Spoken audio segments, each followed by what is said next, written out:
How's it going, guys? Jay here. Welcome back to the Road to Glory. This is episode 7.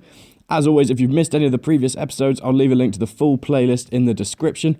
And if you like the videos, guys, make sure you leave it a like and subscribe to the channel. It really helps us. Thanks. Let's get into it. Okay, now this is something a little bit different, guys, because I'm doing something I don't normally do, and that is commentating straight over while I'm recording, because you can see we have 599 diamonds. Just make sure I'm recording this. And we're going to get the season pass, guys. Okay, and it gives you loads and loads of chests all at once. Let's go for it.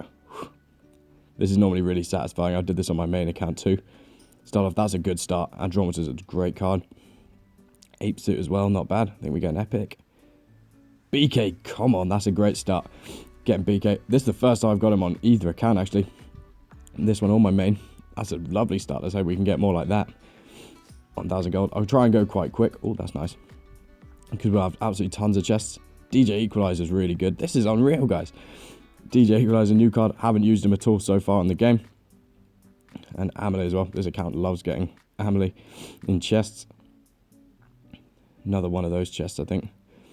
With another epic card in it. Virus. 200 jabs. That's insane. 45 Cybergirls. And 4 Botmom. Sweet, we can upgrade her. I'm not sure. I think the rest of the chests, yeah. So this one's like a gold chest. I think they get a little bit worse than that, but that's a really nice start. And as well as that, we will unlock loads of other things from the Battle Pass. I think we get tons and tons of gold. And we're going to get loads of... what's it called? Go get loads of diamonds as well. So we spent 599 on this. I think I worked out before that we should get about the same amount back. I think we should end up on about 600, 700, something like that. Just from buying this. 54 Katrinas, that's insane. Alright, she's getting a fair bit of her. She's not very good, but 54 Katrinas, that's unreal. Her DPS is similar to Jack El Padre, and she's really quick. So that's a nice card to have. Eagle Eye and Cleo, both pretty good defensive cards. 171 Dr. Frost as well. If we ever want to start defending a little bit more, that'll help. Get Bot Mama again. Okay, I don't know how many more chests we have actually, guys, because this has been so many.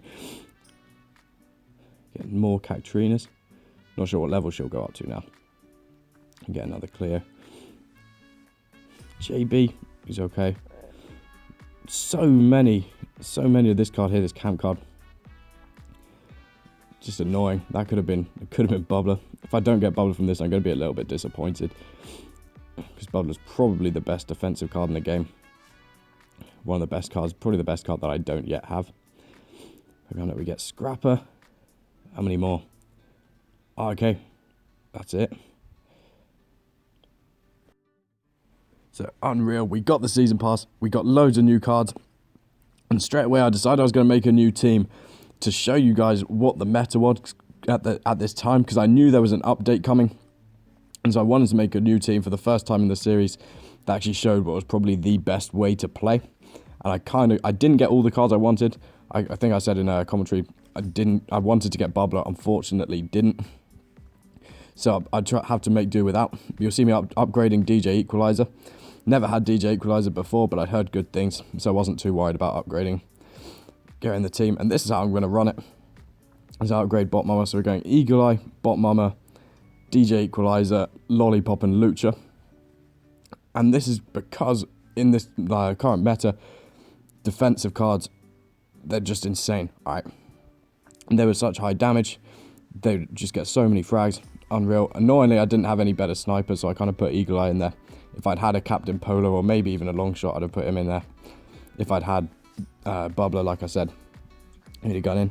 I'll show you what I do. So basically, I'm going to go with Lollipop, as I normally do. My plan is to try and get frags with Lolly all the way until double points, and then I'm going to try and rush. I'll let Lucha kind of do his own thing. He'll try and hit some bases. If I end up dominating the game, I might not even need to rush in double points, but that's kind of rare. It's just also good to have Lucha there as an option, because he can be really helpful, which is why I didn't swap out another defensive card. But while I'm doing this with Lollipop, because I've got all those defenders behind me, I'm hoping that they can, one, do a little bit of damage. So someone like Eagle Eye, he's got a decent range on him. He can do damage, which can help me get frags with Lolly. And the other two are kind of there to, one, stop their guys who get through. And DJ can stun them as well. So it'll basically stop me taking almost any damage at all to my bases, which is really nice. Unfortunately, did die with Lollipop here. But you'll see, I go straight away. I swapped with DJ Equalizer. This was the first time I'd ever used him.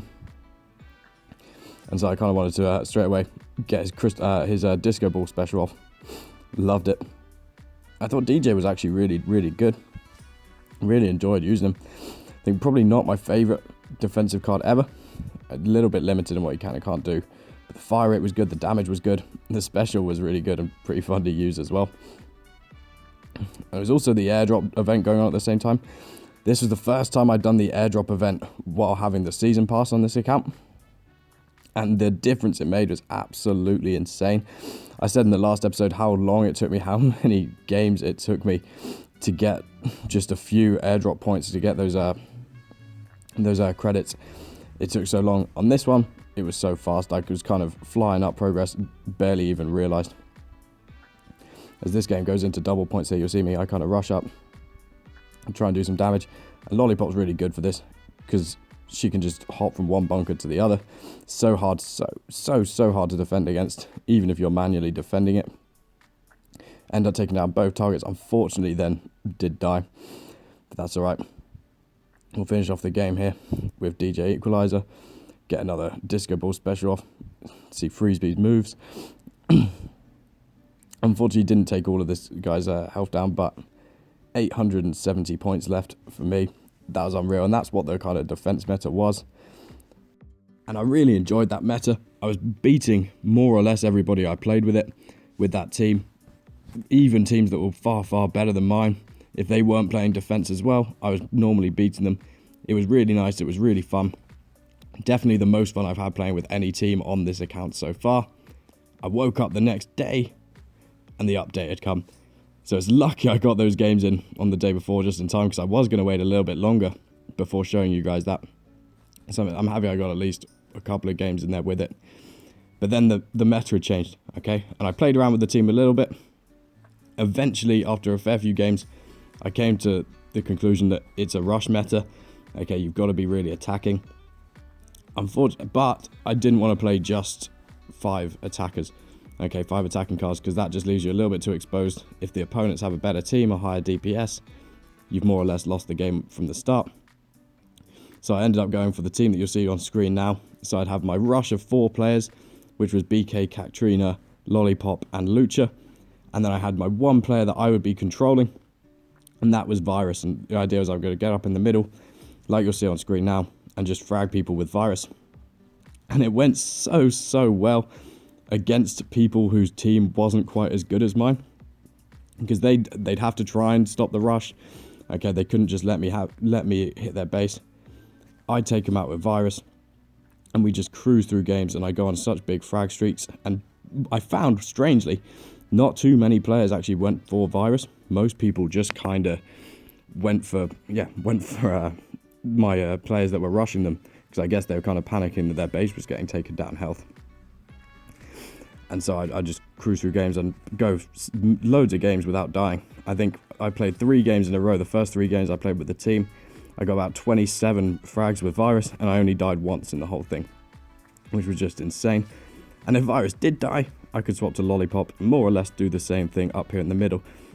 The only problem I found with this, which is why I don't think it's perfect, is unlike with the defense meta, with this team, I couldn't beat anybody who out-teamed me. Okay, every time somebody had a better team than me, I'd just lose the game. They'd rush me back. I couldn't really do much about it. So it's still a work in progress, and I'll talk a little bit more about it in the next episode, because I'm planning to play around with it a little bit more and see what I can find. This was just the best way that I could find to play for now. And I thought of a few things that I could maybe try to improve it a little bit. I thought I might try adding an extra defender in there, just give it a little bit more stability. If I had maybe a Dr. Frost to try and stop their rush, it might be a little bit more effective, but obviously a trade-off because I'd lose a bit of DPS. I thought I might change the card that I used to frag people with as well. Maybe use Lollipop as my person in the middle, as I think she's quite a lot better than Virus at it. Or maybe use somebody like Poker Hunter. I've seen a lot of people running her It seems really, really effective fragging with her. Or I thought as well, maybe try and play a counter-attacking strat for this. So maybe get a whole team of center cards and wild cards. People who, when you tap on a base, they can either attack or defend. And try and defend at the start of the game, take out their rush and try and attack. Obviously it's risky, because if your team dies, you're out. But there's a lot of things that I might try. So the next episode, there should be quite a lot of teams. Hopefully some pretty different gameplay. But you'll see we did manage to get to the diamonds in this one. And not only the diamonds, actually because we were playing so much to try and find out what the meta was, I ended up getting all the way to the giant chest as well. Now that wasn't deliberate, and this is a little tip. Unless you're really going to go for the legendary cards, there is no point in grinding for the giant chest. I know I get a few Desperados in this chest, but actually it is not worth grinding for. It's not a very good chest. But we're going to leave it there for today, guys. Obviously, tons and tons of progress. Really, really helped by getting the season pass. Trophies, we went up another 1,000 this episode from playing all those games. So we're up to just over 6,000 trophies. That's unreal. And diamonds, in the episode where we spent all of our diamonds, we ended up profiting 440 diamonds, okay? Really helped by that mystery box event as well. We end up on 1,039 diamonds, by far the highest we've had so far. And gold as well, we flew up. We end up on 21,000. That's plus 17,000 from the episode before. And we'd upgraded a load of cards. So that was really nice. But yeah, that's where we're going to leave it for the episode, guys. If you enjoyed it, please leave a like and subscribe. Really helps the channel. Thanks a lot for watching. See ya.